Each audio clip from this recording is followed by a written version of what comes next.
So, ito, update ngayon. I'm just learning how to put an eyebrow here. So, ayan, ito na yung walang eyebrow. So, ito yung natural beauty ko. Wala pang may nilalagay na concealer or anything. And, ito naman yung eyebrow na ano ko na, isang eyebrow pa lang yun, isang oras na, hindi pa yan perfect ha. My goodness. Ano na lang pagdalawang eyebrow na. So, let's see kung papantay siya sa eyebrow natin dito sa kabila. So, ayan. Wait lang. I'll just gonna do a makeup tonight.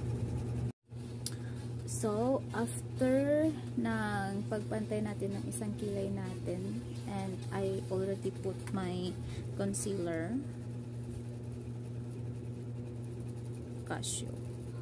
So, I already put foundation. No, it's not a liquid foundation. Tapos, powder. Makeup powder. Ayan, ito na yung itsura natin. So, natakpan na yung mga dark spots dito sa aking mukha. Yung mga, you know, mga pimples. Like, dapat itago, nakatago na siya. So, next step is, we're just gonna put something like, para maging, you know, colorful and bloom and fresh yung mukha natin. Let's see. So, I'm just trying to look myself beautiful. Ito na siya. Ito na siya. Ito na yung outcome. I already put on eyebrow. Yeah. Eyebrow and eyeshadow. And also I already put my mascara. Pero yung mascara ko is lang muna, light. Like, you cannot see any dark. Like, puti lang siya na mascara. Tapos, ito, black mascara. Another sapaw na put sa mascara. Nato. So, it will gonna be, wanna be glow or maging matingkad yung color niya na parang nagput ka na ng, false eyelashes. Parang ganun na yung, niya, kakalabasan. Well, let's see, because I'm just doing an experiment and I don't know how to put a makeup and I don't know how to make myself beautiful, but I'm just trying my best to, you know. So, ayan, eto na. So, after all of those, eto na siya. Yan.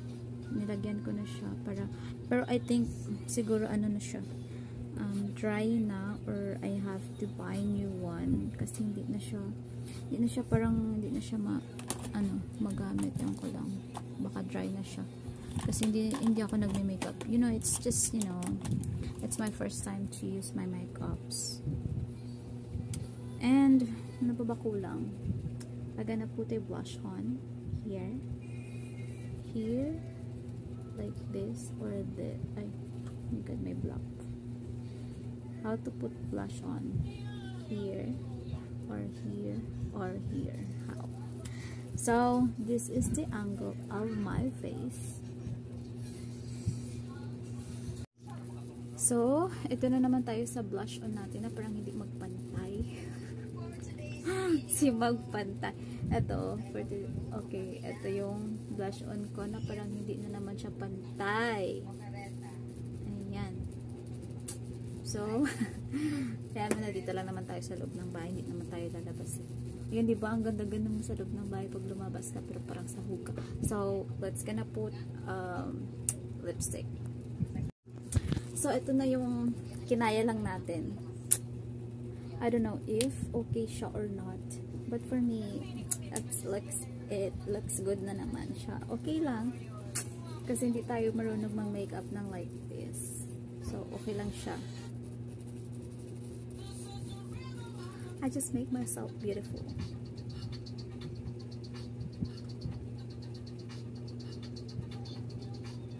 Ala, bakit di ma-stop? So, tapos na tayo mag-makeup. This is the final look.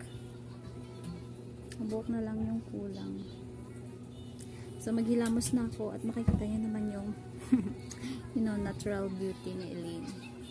Pangit ko talaga kasi marami akong mga dark spots kasi nagkaka-pimples ako. I'm so stressed and yeah. So, that's why maraming mga dark spots sa mukha.